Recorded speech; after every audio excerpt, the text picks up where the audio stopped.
সারা দেশে সংঘর্ষের ঘটনায় আজ রোববার সন্ধ্যা ৬টা থেকে পরবর্তী নির্দেশ না দেওয়া পর্যন্ত কারফিউ বলবৎ করা হয়েছে। এই সিদ্ধান্ত ঢাকাসহ সব বিভাগীয় সদর, সিটি কর্পোরেশন, পৌরসভা, শিল্পাঞ্চল, জেলা ও উপজেলা সদরের জন্য কার্যকর হবে। আজ রোববার স্বরাষ্ট্র মন্ত্রণালয়ের জ্যেষ্ঠ সংযোগ কর্মকর্তা এ তথ্য জানিয়েছেন। এর আগে গতকাল রাতে সিদ্ধান্ত হয়েছিল পরবর্তী নির্দেশ না দেওয়া পর্যন্ত কারফিউ চলবে। তবে ঢাকা মহানগর, ঢাকা জেলা, গাজীপুর মহানগর ও গাজীপুর জেলা এবং নরসিংদী ও নারায়ণগঞ্জে আজ থেকে সকাল ৬টা থেকে রাত ৯টা পর্যন্ত কারফিউ শিথিল থাকবে। আর অন্যান্য জেলার ক্ষেত্রে জেলা প্রশাসক সংশ্লিষ্টদের সঙ্গে আলোচনা করে কারফিউ শিথিলের বিষয়ে সিদ্ধান্ত নেবেন। এখন গ্রাম এলাকা বাদে প্রায় সারা দেশেই সন্ধ্যা ৬টা থেকে কারফিউ বলবৎ করা হয়েছে। সরকারি চাকরিতে কোটা সংস্কারের দাবির আন্দোলনকে ঘিরে উদ্ধত পরিস্থিতি গত ১৯শে জুলাই সারা দেশে কারফিউ জারি করে সরকার। প্রথমে ওই দিন রাত ১২টা থেকে কারফিউ চলে।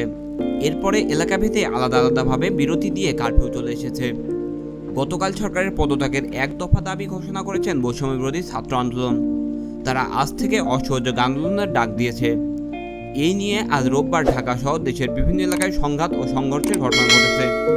এসব ঘটনায় এখন পর্যন্ত ২৭ জনের প্রাণহানির খবর পাওয়া গেছে।